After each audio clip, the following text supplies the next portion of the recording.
احسان کا بدلہ صرف احسان. ہم نہ احسان مندی نہیں کرتے، مزاج نہیں پیدا کرتے. اچھا کبھی احسان مانتے بھی ہیں تو کسی نے جو ایک دو احسان کر دیے ہیں نا اس کا مانتے ہیں. اور ہمارے جو قریبی ہیں، جو اپنے ہیں، جن کے احسان گنے نہیں جا سکتے، شمار نہیں کیے جا سکتے، ہم پر سب سے زیادہ احسان ہمارے رب کریم کا ہے. اس نے ہمیں پیدا کیا ہے، اس نے ہمیں زندگی دی ہے، وہ ہمیں رزق دیتا ہے، اس نے ہمیں شعور دیا ہے. اور پھر اس کے بعد ہمارے اوپر سب سے بڑھ کر احسان ہمارے رسول پاک کا ہے صلی اللہ علیہ وسلم. حضور کا تو وجود ہی پورا اللہ کا احسان ہے. لقد من اللہ علی المؤمنین اذ بعث فیہم رسولا. رب کہتا ہے میں نے تم پر احسان کیا ہے کہ میں نے تمہیں اپنا رسول عطا فرمایا. حضور کا سارا وجود ہی ہمارے اوپر احسان. لیکن آپ دیکھ لیں اس احسان مندی کا جو خاص جذبہ ہونا چاہیے تھا اور ہمارے وجود میں اس کے جو اثرات ہونے چاہیے تھے اور ہماری طبیعت جس طرح جھکی ہوئی ہونی چاہیے تھی اس احسان پر، وہ ہمارا مزاج نہیں بنتا الا ماشاء اللہ. اللہ تعالیٰ کے احسانات ہیں، نبی پاک کے احسانات ہیں، پھر علماء، مشائخ، قرآن مجید کے تراجم، تفاسیر، احادیث کی شروحات لکھنے والے، ہمیں سمجھانے والے، جو ہمیں اللہ رسول سے جوڑتے ہیں، جو ہمیں وہ رستہ دکھاتے ہیں، ان لوگوں کے احسانات ہیں. ہمارے اساتذہ کے احسانات ہیں. اور دنیاوی احسانوں میں سب سے بڑھ کر جو ہمارے اوپر احسان ہے وہ ہمارے والدین کا ہے. اور قرآن مجید میں اللہ کریم نے فرمایا میرا بھی شکر ادا کرو اور اپنے ماں باپ کا بھی شکر ادا کرو، ان کا بھی شکریہ ادا کرو. مزاجوں میں تشکر کا جذبہ نہیں. وہ میں ایک دوست ناراض ہو گئے اپنے گھر سے، تو والد نے انہیں کہا ٹھیک ہے آپ الگ ہو جائیں، جو ان کا حصہ تھا وہ ان کو دے دیا. 4 بھائیوں میں سے ایک کو انہوں نے روانہ کر دیا. اب ظاہر ہے کچھ پریشان ہوئے، گھر چھوڑنا تھا تو ایک اور جگہ منتقل ہوئے. تو ان کے ایک دوست نے ان کی مدد کی اور ان کو انہوں نے کچھ دن اپنے ساتھ رکھا. پھر آہستہ آہستہ مواقع بن گئے اور جگہ ان کو مل گئی. تو وہ میرے ساتھ گفتگو کر رہے تھے. تو ہم جو سادہ لوگ ہوتے ہیں، دیسی دیہاتی، وہ ہم نہ ایک بات ہی پکڑ لیتے ہیں ساری زندگی اور تصویر کا دوسرا رخ دیکھنے کو تیار نہیں ہوتے. کہنے لگے جی یہ میرا محسن ہے، اس نے اتنے دن مجھے گھر رکھا،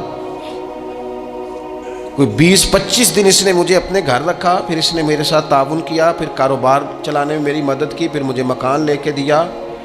1-2 سال تک اس طرح اس نے مجھے سپورٹ کیا کہ میں ٹانگوں پہ کھڑا ہو گیا. اماں ابا نے تو مجھے نکال دیا تھا.